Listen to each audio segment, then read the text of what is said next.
Kalinga pero confirm na at tila matutunaw na ito sa Beyonce.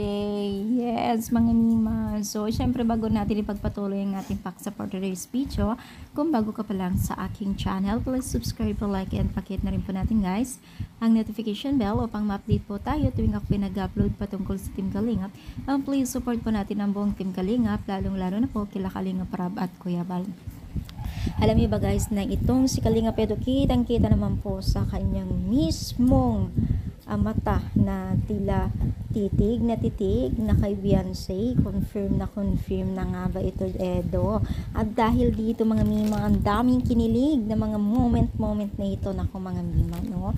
Kita naman natin dito kay Kalingap Edo, no? So ito si Beyonce halos hindi na makatingin kay Kalingap Edo dahil nga po sa pagtitig po ni Kalingap Edo sa kanya ay sana all titig.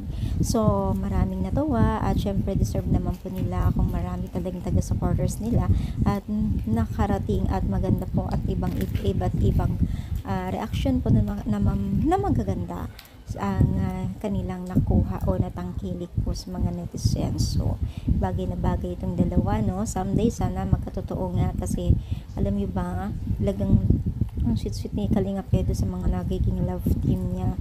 Yan naman po ay mahirap talagang hanapin sa isang lalaki din yan, di ba?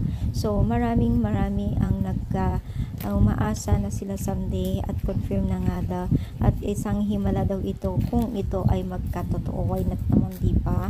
So hindi malayong mangyari ito lalo't pa mo pa nga binata at dalaga po sila, no? So ano nyo masasabi dito sa ating pag-support na speech? Comment lang dito sa baba at palike ko ang ating video. Sige, thank you so much guys. More power and syempre God bless you guys.